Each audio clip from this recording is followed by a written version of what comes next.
अस्सलाम वालेकुम जी, मेरा नाम है आसिफ नवाज और आप देख रहे हैं आपका अपना प्यारा YouTube channel I am teacher. आप हमारे इस चैनल को अपने यूट्यूब के सर्च बार पर जाकर @IamTeacher33 लिखकर भी सर्च कर सकते हैं। तो आज हम कैनामेटिक्स की कुछ इंपॉर्टेंट टर्म्स के बारे में पढ़ेंगे। इससे पहले अगर आपने हमारा ये चैनल सब्सक्राइब नहीं किया तो जल्दी से सब्सक्राइब करते हैं और साथ लगे बेल आइकॉन को भी दबा दें और हमारी वीडियोस को लाइक करना भी मत भूलिएगा।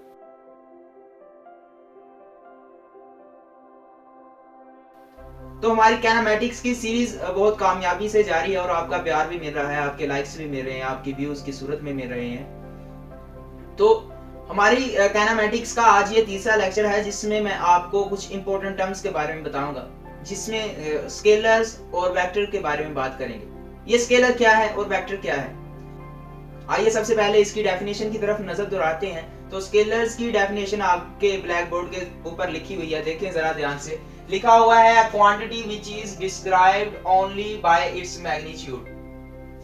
तो जैसा कि मैंने आपको बताया कि स्केलर क्वांटिटी वो क्वांटिटी है जिसको हम बस उसके मैग्नीट्यूड से ही रिप्रेजेंट करते हैं, उसकी न्यूमेरिकल वैल्यू से ही रिप्रेजेंट करते हैं। फर्ज करें हम कहेंगे हमारे पास एक चीनी है, तो हम उसका मास देखेंगे कि वो चीनी का मास क्या है, यानी वो कितने किलोग्राम, ठीक है। अगर हम कोई डिस्टेंस कवर करेंगे तो हम देखेंगे कि ये डिस्टेंस हमने कितना कवर किया, 2 किलोमीटर कवर किया या फिर 2 मीटर कवर किया या फिर 2 सेंटीमीटर कवर किया।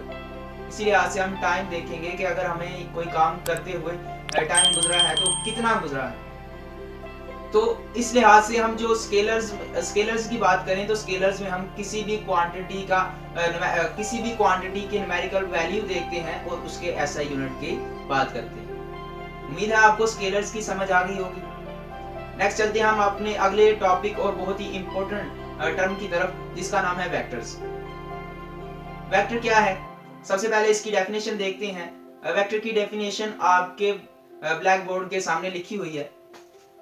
कहता है quantity which is represented by its magnitude as well as by its direction. इसका क्या मतलब है कि वेक्टर्स वो क्वांटिटीज हैं, वो मिकदारें हैं जिनका हम मैग्नीट्यूड तो देखते हैं, जिनका हम मिकदार तो देखते हैं, उसके साथ साथ उसकी डायरेक्शन भी देखते हैं।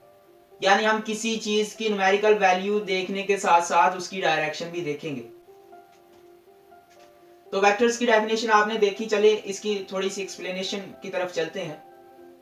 वेक्टर अगर हम बात करें तो डायरेक्शन के बिना अधूरा है। ऐसी क्वांटिटी जो वेक्टर कहलाएगी, अगर हम उसकी डायरेक्शन बयान नहीं करेंगे तो वो बिल्कुल अधूरी क्वांटिटी होगी। यानी फर्ज करें हमारे पास फोर्स है, तो हम फोर्स किस सिमत में लगा रहे हैं, तो फोर्स भी एक वेक्टर क्वांटिटी है। तो इसका मैग्नीट्यूड तो हम देखेंगे कि 50 न्यूटन है, लेकिन हम डायरेक्शन भी देखेंगे कि ये किस तरफ डायरेक्शन लग रही है। यानी फर्ज करें हमने 80 न्यूटन फोर्स लगाई किसी चीज पर, तो हम देखेंगे कि वो जो हमने फोर्स लगाई उस फोर्स की डायरेक्शन किस तरफ थी, उस फोर्स की डायरेक्शन क्या ईस्ट की तरफ थी या नॉर्थ की तरफ थी।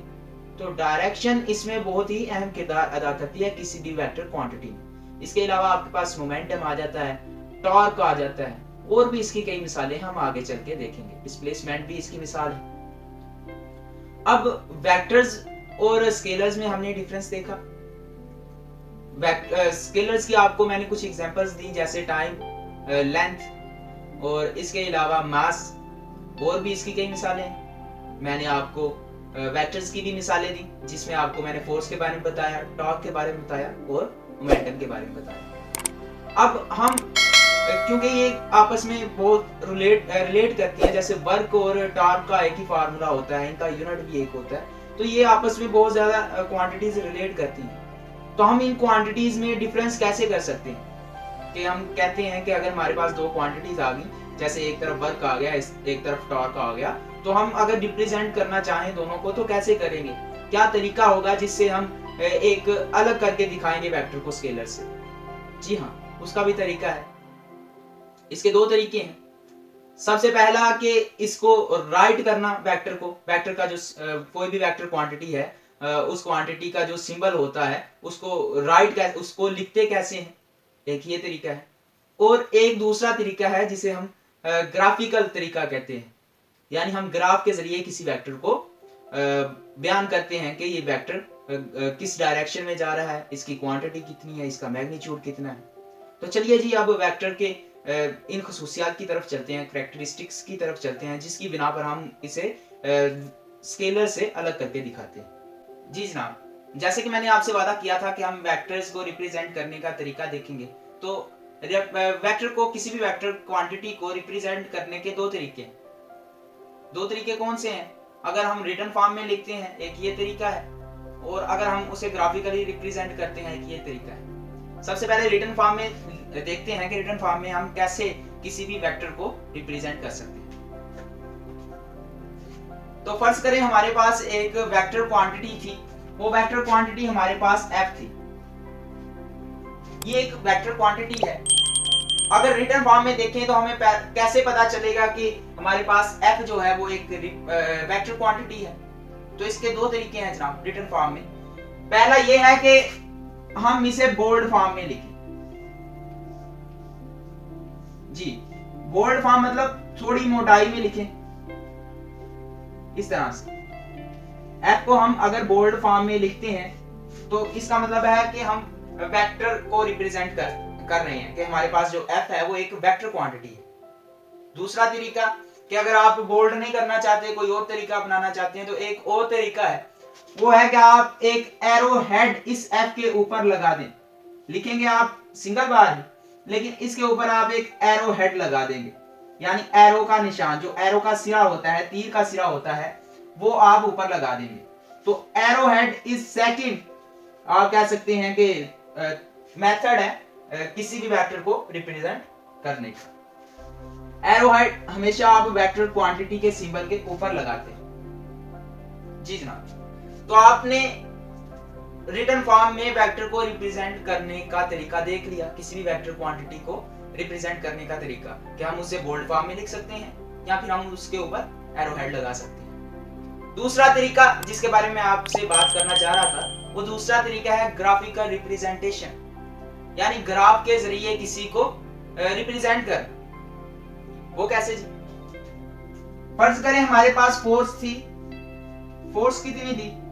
वो 80 न्यूटन थी। ठीक है जी, 80 न्यूटन थी। फोर्स है तो इसकी डायरेक्शन भी होगी, क्योंकि फोर्स एक वेक्टर क्वांटिटी है। तो हम कहते हैं कि डायरेक्शन जो थी वो बिटवीन नॉर्थ एंड ईस्ट के थी। ये मैं नॉर्थ को एन से रिप्रेजेंट कर रहा हूं आसानी के लिए, और ईस्ट को ई से रिप्रेजेंट कर रहा हूं। तो हम क्या करेंगे, एक एक्स वाई प्लेन ड्रा करेंगे इस तरह से, इस तरह से एक्स वाई प्लेन ड्रा करेंगे। हम जानते हैं हमारा जो नॉर्थ होगा वो यहां पर होगा, और हमारा जो ईस्ट होगा वो यहां पर होगा। जी जनाब, अब हमने 80 न्यूटन फोर्स को रिप्रेजेंट करना है, वो किसके दरमियान है? Between north and east.